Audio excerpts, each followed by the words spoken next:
Dhaka bank business mirror আসলে সবাইকে আমন্ত্রণ জানাচ্ছি আমি স্মার্ট জারিন খান। দর্শক, আজ আমরা আলোচনার বিষয় রেখেছি যানজট নিরসন ও সুশৃঙ্খল সড়ক ব্যবস্থাপনার বাস্তবতা ও ভবিষ্যতে করণীয়। এ বিষয়ে কথা বলার জন্য আমাদের স্টুডিওতে দুজনকে আমরা আমন্ত্রণ জানিয়েছি। শুরুতেই পরিচয় করিয়ে দিচ্ছি, আমাদের সাথে রয়েছেন মোহাম্মদ আনিসুর রহমান, অতিরিক্ত পুলিশ কমিশনার, ট্রাফিক, ডিএমপি। আমরা আমাদের মাঝে পেয়েছি মোহাম্মদ সাইফুল আলম, মহাসচিব, বাংলাদেশ সড়ক পরিবহন মালিক সমিতি। আমরা চলে যাচ্ছি আমাদের আজকের অনুষ্ঠানে। আপনাদের দুজনকে স্বাগত আমাদের অনুষ্ঠানে আসার জন্য। আপনাদেরকে অভিনন্দন যে আপনারা আসলে বাংলাদেশের সড়ক যে যানজট এবং দীর্ঘ সময় আমরা যে সড়কে নিরাপত্তাহীনতায় ভুগছিলাম সেখান থেকে আপনারা মেগা প্রজেক্ট হাতে নিয়েছেন এবং সরকার এই সড়ক নিরাপত্তার জন্য একটি রূপরেখা তৈরি করছে। আমি মালিক পক্ষের পক্ষ থেকে আপনার কাছ থেকে একটু জানতে চাই যে সারা বাংলাদেশে আসলে যে পরিমাণ বাস ট্রাক আছে সবগুলোর মালিক হিসেবে আসলে আপনাদের এই অ্যাসোসিয়েশন প্রতিনিধিত্ব করছে। একটু কি বলবেন যে আগামীর বাংলাদেশ তৈরিতে সড়ক নিরাপত্তায় আপনারা কি কি কার্যক্রম হাতে নিয়েছেন? বিষয়টি অত্যন্ত গুরুত্বপূর্ণ জাতীয়ভাবে। আমরা সকলেই জানি যে সড়ক ব্যবস্থাপনায় যাত্রী পরিবহন এবং পণ্য পরিবহন দুটি বিষয় আছে। এই দুটিতে সার্বিকভাবে সারা দেশের যাত্রীদের চলাচল যোগাযোগ ব্যবস্থাপনা এক, দ্বিতীয়ত পণ্য পরিবহনের মাধ্যমে দেশ বিদেশের আমদানি রপ্তানি বাজারে দ্রব্য পৌঁছানো, এই কাজটি আমাদের পরিবহনের মাধ্যমে হয়ে থাকে। দুঃখের বিষয় এই, স্বাধীনতা পরবর্তী অদ্যাবধি শুধুমাত্র দুই একটি সরকারের সময় ছাড়া এটাকে খুব অবহেলিতভাবেই রাখা হয়েছে, দেখা হয়েছে। অথচ সরকারের দায়িত্ব এই ব্যবস্থাপনাটাকে সঠিকভাবে পরিচালনা করা এবং ব্যবস্থাপনায় এনে জাতীয়ভাবে জনগণকে সুযোগ এবং সেবা দেওয়া এবং অর্থনীতিতে এটাকে সম্পৃক্ত করা, যেমনটি বলছিলাম। এবং এক কথায় পরিবহন ব্যবস্থাপনা, এখানে চোখে দেখা কিছু বিষয় নিয়ে আমরা সবসময় আলোচনা করি।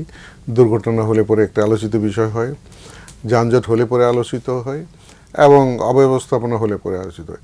এটাকে কিন্তু এককভাবে মালিক, শ্রমিক বা পুলিশ প্রশাসন তারা এটাকে সুনিয়ন্ত্রিত এবং সুব্যবস্থাপনায় আনতে পারবে না। এটা সরকারের বিভিন্ন মন্ত্রণালয়, এখানে 5-6টি মন্ত্রণালয় সরাসরি জড়িত।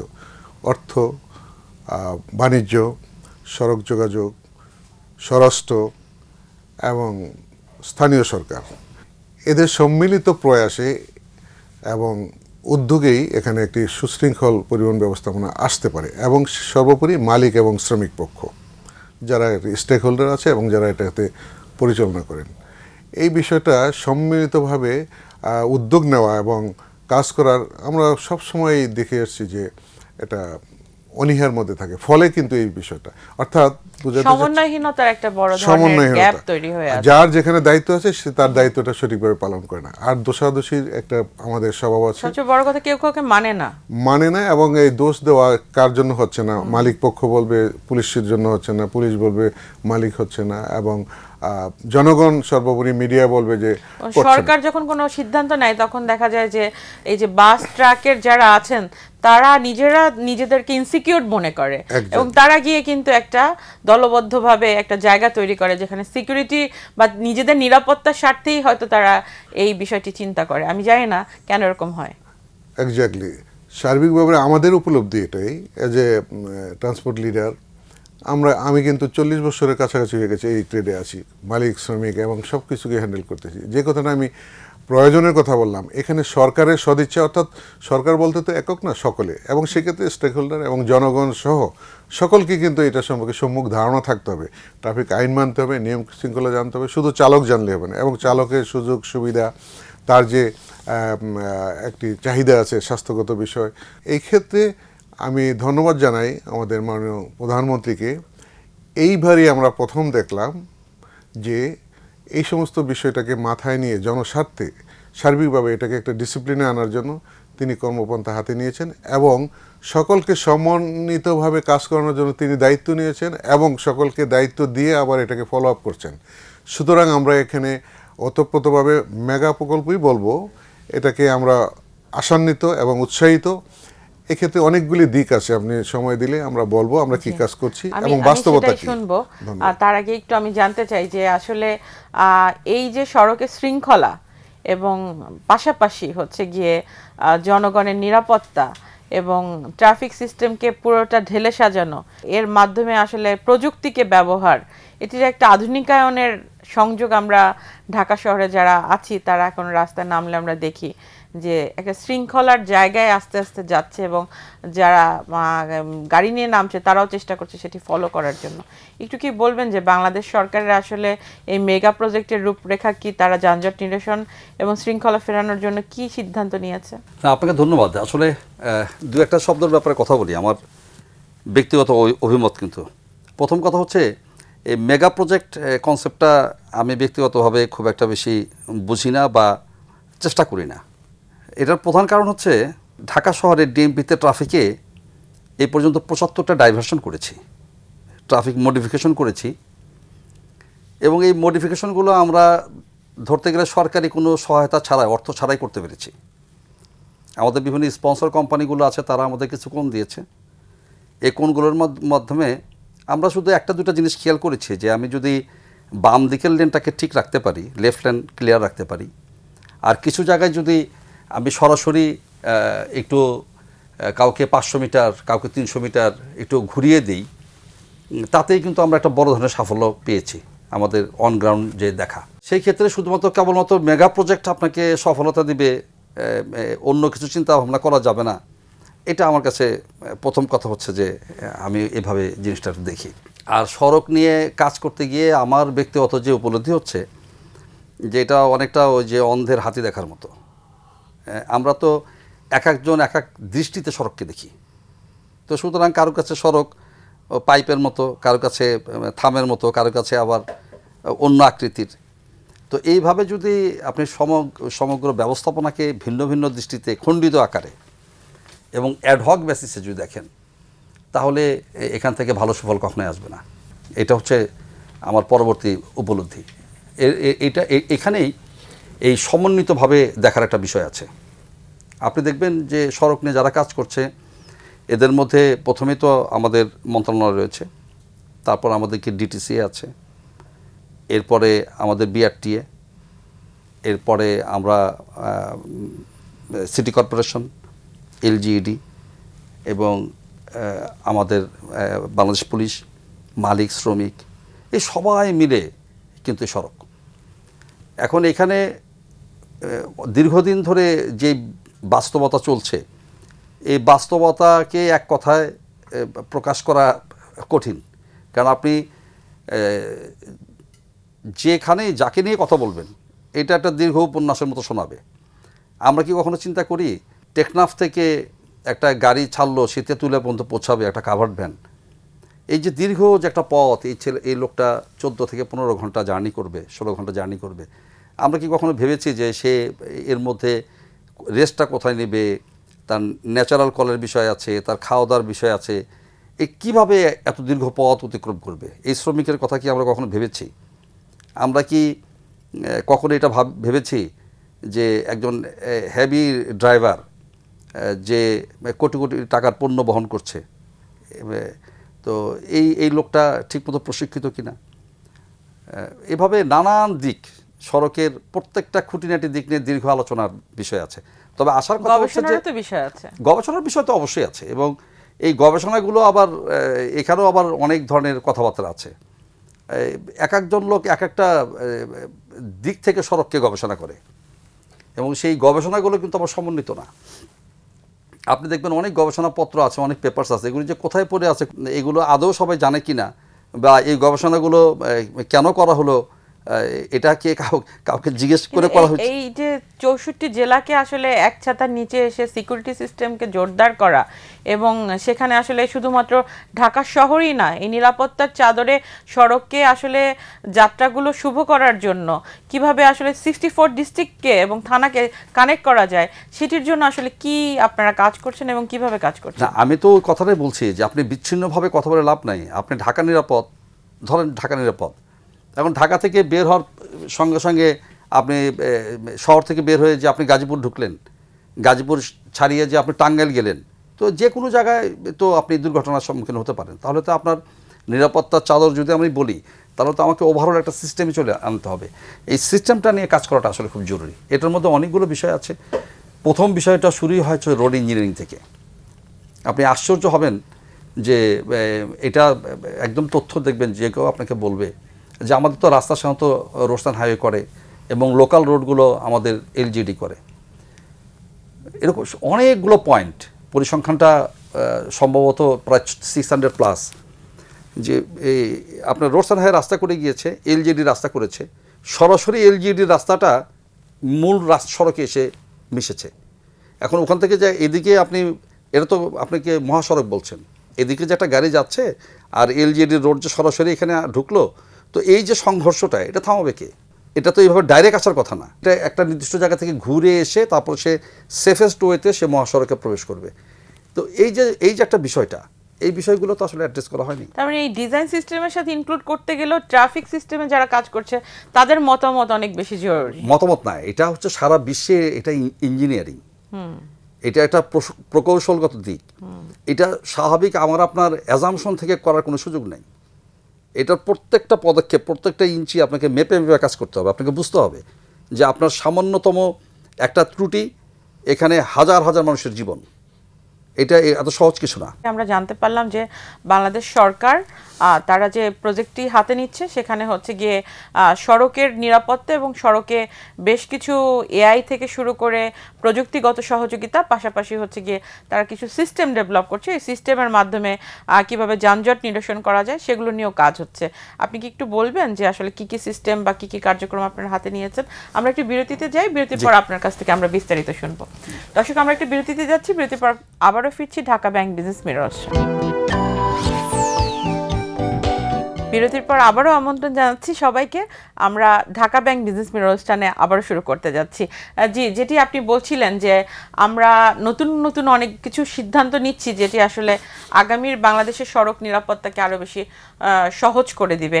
একটু কি বলবেন যারা আসলে সাধারণ মানুষ এখনও আসলে টেনশনে আছে যে সড়ক নিরাপদ নয়, রাতের বেলা নামতে তারা ভয় পাচ্ছে এবং অনেক দুর্ঘটনা আমরা রিসেন্টলি দেখতে পাচ্ছি যে রাত্রিকালীন সময়ে গাড়িতে এবং ট্রাকে কেউই সেই নিরাপত্তাহীনতার মধ্য দিয়েই যাচ্ছে। একটু আমাদেরকে যদি জানাতেন। না, আমরা ঢাকা মেট্রোপলিটন পুলিশ অতি সম্প্রতি যে কাজটা করেছি সেটা হচ্ছে যে আমরা কিছু এআই ক্যামেরা বসিয়েছি এবং আমাদের কিছু জায়গায়, কিছু বলতে যে মোট 17টা পয়েন্টে সেমি অটোমেটিক ট্রাফিক সিগন্যাল আমরা চালু করেছি। তো এটা অধিকাংশ লোক যখন আমাকে জিজ্ঞেস করে তখন মনে হয় যে সমস্ত ক্রেডিটটা এআইয়ের ক্যামেরার। আসলে তো ওটা একটা যন্ত্র। বরঞ্চ আমি কৃতজ্ঞতা জানাতে চাই হচ্ছে নগরবাসীকে, যারা দীর্ঘদিন ধরে হয়তো একটা ভালো সিস্টেমের অপেক্ষা ছিল এবং আশ্চর্য হয়ে আমি লক্ষ্য করেছি যে যারা আমাদেরকে বলে যে আমরা ল অ্যাবাইডিং না, আমরা আইন মানতে চাই না, আমি মনে করি যে এটা তো একটা গবেষণার বিষয় হতে পারে যে 1 মাসের মধ্যে এই নগরবাসী, যে নগরে 2.5 কোটির উপরে লোক জনসংখ্যা থাকে এবং এত ছোট্ট একটি জায়গায়, এরা 1 মাসের মধ্যে আইনের প্রতি এরকম আন্তরিক শ্রদ্ধা কিভাবে দেখাতে শুরু করলো। আমার কাছে তো মনে হয় যে এটা একটা গবেষণার বিষয় হওয়া উচিত। এর অর্থ হচ্ছে আমরা আসলে আইন মানতে চাই এবং আমরা জাতি হিসাবে ভালো, আমরা একটা কাঙ্ক্ষিত প্ল্যাটফর্ম পাইনি, মানে আমরা সিস্টেম তৈরি করতে পারি। ভেরি কারেক্ট, আমার কথাটা কিন্তু ওইটাই। সুতরাং এই শুধু এআই ক্যামেরা হয়েছে, এআই সব করেছে, এই যন্ত্রকে ক্রেডিট দেওয়ার কিছু নাই, বরঞ্চ ভালো সিস্টেম তৈরি করা এবং যদি সম্মান জানাতে হয় তাহলে এই মানুষগুলোকে জানানো উচিত, এই নগরবাসীকে সম্মান করা উচিত, বলা উচিত। জি, সেদিক থেকে আমরা দেখছিলাম যে এই নগরবাসীর বহুদিনের দাবি ছিল যে যেই পরিমাণ আমরা দেখি যে দূরপাল্লার বাসগুলো শহরে এসে থামে এবং যে পরিমাণ যানজটের তৈরি করে, সেটি বহু সরকার বহু সময় চেষ্টা করেছে ঢাকা শহরের থেকে একটু দূরে নিয়ে সেটি যাতে করা যায়। এবার আসলে মাননীয় প্রধানমন্ত্রী নিজেই ঘোষণা দিয়েছেন এবং উনি এই সড়ক পরিবহনটাকে উনি নিজে থেকেই টেক কেয়ার করছেন। একটু বলবেন যে আসলে কি হবে এবং আগামীতে কি আপনাদের চিন্তা রয়েছে? মাননীয় প্রধানমন্ত্রীর যে উদ্যোগ, এটাকে আমরা স্বাগত জানাই এবং এই লক্ষ্যে আমরা কাজ করছি এবং বেশ অগ্রগতি হয়েছে। তবে যেটা বলছিলাম যে সকলে মিলিয়ে এই ব্যবস্থাপনাকে সঠিক করতে হবে। টার্মিনালগুলি তৈরি হয়, ওখান থেকে যাত্রীদেরকে ওঠানামা ড্রপ হবে, পিক হবে, অপারেটিং সেন্টার, ওখানে ডিপো করে রাখা যাবে না। এই 17 বছরে একটা প্র্যাকটিস হয়েছে যে এখানেই গাড়ি থাকবে, এখানেই যাত্রী ওঠানামা করবে। তো এটা তো সংকলন করা সম্ভব নয়। এই বিষয়টা আমরা আমলে নিয়েছি, আমাদের মালিকদেরকে শ্রমিকদেরকে বোঝানোর চেষ্টা করেছি এবং কিছু কিছু ক্ষেত্রে আমাদেরকে সাংগঠনিকভাবে আইনি পদক্ষেপও নেওয়া লাগতে পারে, নিচ্ছি আমরা, এবং এটা করতে হবে। এবং দক্ষিণ, উত্তর, পূর্ব, পশ্চিম যেখানে যে টার্মিনাল আছে এগুলি সরকারের পরিকল্পনা অনুযায়ী একটু দূরে স্থানান্তরিত করার সময়কালীন যে মধ্যবর্তীকালীন সময়, এই সময় আমরা এইগুলিকে কিভাবে সুশৃঙ্খলভাবে ব্যবহার করতে পারি সেটার উদ্যোগ আমরা নিয়েছি, ট্রাফিক বিভাগ সহ মালিক শ্রমিক আমরা সকলে মিলে। এবং ঢাকা শহর থেকে একটু দূরে, যেমন দক্ষিণাঞ্চলের জন্য কেরানীগঞ্জের পাশে, পূর্বাঞ্চলের জন্য কাশপুরের পাশে, উত্তরাঞ্চলের জন্য আপনার দিয়াবাড়ির ওখানে দৌড় মৌজায়, এগুলির কাজ প্রক্রিয়াধীন আছে। এগুলি যখন হয়ে যাবে তখন কিন্তু পার্মানেন্ট একটা সলিউশন আসবে। তার আগে আমরা এখান থেকে এই ডিপুর গাড়িগুলিকে দূরে রাখার জন্য মাননীয় প্রধানমন্ত্রীর হস্তক্ষেপে আমরা তার সহযোগিতা চেয়েছি যে এটা করতে হলে কী প্রয়োজন আমাদেরকে। উনি সেখানে আন্তঃমন্ত্রণালয় সকলকে নির্দেশনা দেওয়ার কারণে মহাখালীর গাড়িগুলি যেমন আপনার থাকবে, পূর্বাঞ্চলে একটি ডিপু করা হয়েছে অস্থায়ীভাবে, কেরানীগঞ্জ দক্ষিণ অঞ্চলের গাড়িগুলি থাকবে, সিটির গাড়িগুলি এক্সটেনশন হয়ে ওখানে লিঙ্ক আপ হবে। সেই কাজটাও শুরু হয়েছে, আমরা সেগুলিও আজকের থেকে শুরু করে দিয়েছি। আশা করি যে 15 দিন থেকে 1 মাসের মধ্যে আমরা এর কাঙ্ক্ষিত ফলাফল দেখতে পাবো। কিন্তু যারা আসলে এই ঢাকা শহর থেকে এই যাত্রী যারা রয়েছেন তারা তো ঢাকা শহরে তো আমাদের যথেষ্ট পরিমাণ আসলে ট্রান্সপোর্ট নেই, কিন্তু তারা যে ওই পর্যন্ত যাবেন সেটারও তো ট্রান্সপোর্ট সিস্টেমটাকে তাদের কাছে পৌঁছে দিতে হবে। অবশ্যই আমরা সেখানে সেটির জন্য কোনো চিন্তা করেছেন? অবশ্যই আমাদের যে সিটি সার্ভিস আছে এগুলিকে আমরা সেখানে এক্সটেন্ড অলরেডি শুরু করে দিয়েছি, যাতে এখান থেকে ওখানে কানেক্টিং সর্বদা থাকে। এবং ঢাকার আশপাশ কেরানীগঞ্জ, আপনার কাশপুর এবং গাজীপুর পর্যন্ত এটা ঢাকা শহরের মধ্যেই হয়ে গেছে এখন। সেখানে যথেষ্ট পরিমাণ নিরাপত্তার ব্যবস্থা করা, সেই বিষয়গুলি আমরা সরকারের কাছে প্রস্তাবনা করেছি এবং আপনার মাধ্যমে আজকেও বলতেছি এখানে সাফিসিয়েন্ট নিরাপত্তা এবং ব্যবস্থাপনা করতে হবে। পুরোনো বাস গাড়ি শনাক্ত করে তাদেরকে ব্যবস্থা নেওয়া, সেটি নিয়ে কি কাজ করছেন আপনারা? সেটা নিয়ে আমরা যথেষ্ট কাজ করছি এবং অলরেডি এই ব্যাপারে আন্তঃমন্ত্রণালয়ের বৈঠকে সিদ্ধান্ত হয়েছে যে সারা দেশব্যাপী এটা হবে।